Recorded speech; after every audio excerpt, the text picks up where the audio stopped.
आणि दिवाळीच्या फराळातील सर्वांच्याच आवडीचा पदार्थ म्हणजे भाजणीची चकली। ही चकली बनवताना आपल्याला सुरुवातीला थोडीशी पूर्वतयारी म्हणून भाजणी आधी करून घ्यावी लागते। हीच भाजणी आज मी तुम्हाला परफेक्ट प्रमाणासह दाखवणार आहे। अशा पद्धतीने भाजणी तयार केली तर तुमची चकली अगदी कुरकुरीत तयार होईल, काटेरी तयार होईल व अगदी डब्बा संपेपर्यंत चकली मऊ पडणार नाही। त्यासाठी इथे मी एका वाटीचं प्रमाण सेट करून घेतलं आहे। याच वाटीने सर्व जिन्नस आता मी मोजून घेणार आहे। या वाटीने 4 वाट्या इथे मी तांदूळ घेतले आहे, 2 वाट्या हरभरा डाळ, 1 वाटी उडीद डाळ, 1 वाटी पोहे, अर्धी वाटी साबुदाणा, पाव वाटी धने व 4 चमचे जिरे घेतले आहे। यानंतर आता आपल्याला सर्व डाळी ह्या स्वच्छ कपड्याने पुसून घ्यायच्या आहेत। तुम्ही डाळी धुवून देखील वापरू शकतात, परंतु इथे मी ओल्या कपड्याने डाळी ह्या पुसून घेतल्या आहे व आता तांदूळ हे छान असे 2 ते 3 पाण्याने धुवून घेणार आहे। तांदळात भरपूर प्रमाणात घाण असते, त्यामुळे तांदूळ हे शक्यतो धुवून घ्यावे। आता पाणी निथळून घेतलं आहे व पंख्याखालीच हे तांदूळ मी 4 ते 5 तास सुकवून घेणार आहे। तांदूळ हे पंख्याखाली सुकवावे, उन्हात सुकवू नये। तांदूळ हा सुकवताना उन्हात सुकवला गेला तर मग चकल्या ह्या आपल्या तुटण्याच्या शक्यता असते। आता कढई गरम झाली आहे, त्यावर आता तांदूळ घालून घेतले आहे।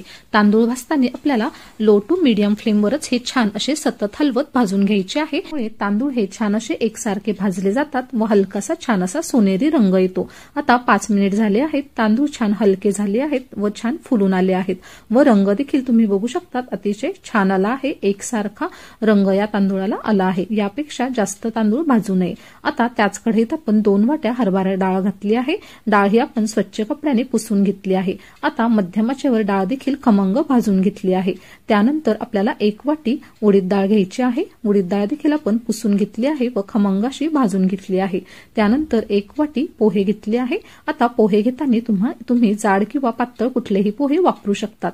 पोहे भाजून घेतल्यानंतर आपण अर्धी वाटी साबुदाणा घातला आहे। साबुदाणा देखील आपल्याला मध्यम आचेवर सतत हलवत भाजून घ्यायचा आहे। आता आपण यानंतर पाव वाटी धने घालून घेतले आहे व धने देखील छान असे खमंग आपल्याला भाजून घ्यायचे आहेत। आता धने भाजत असतानाच यात आपण 4 चमचे जे जिरे घेतले होते ते देखील धन्यातच घालून घेणार आहोत व धन्याबरोबरच छान असे हे जिरे देखील भाजून घेणार आहोत। अशा पद्धतीने धने व जिरे देखील आपले भाजून तयार झाले आहेत। आता सर्व जिन्नस या ठिकाणी भाजून घेतले आहेत व छान असे थंड करून घ्यायचे आहेत। सर्व जिन्नस थंड झाले की आपल्याला सर्व जिन्नस एकत्र करायचे आहेत व एका डब्यात भरून हे छान असे गिरणीवरून दळायचे आहेत।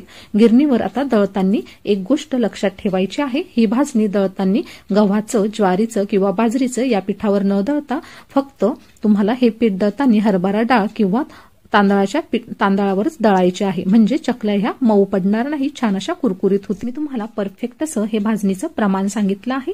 तुम्ही देखील परफेक्ट अशी ही भाजणी नक्की तयार करून ठेवा व या दिवाळीला छान अशा कुरकुरीत काटेरी चकल्या नक्की करून बघा। जर तुम्हाला आजची ही भाजणीची रेसिपी आवडली असेल तर जास्तीत जास्त लोकांपर्यंत शेअर करा व असेच नवनवीन व पारंपरिक रेसिपी पाहण्यासाठी चॅनलला नक्की सबस्क्राईब करा। पुन्हा भेटूया अशाच नवीन एक छानशा व्हिडिओ सोबत। तोपर्यंत धन्यवाद।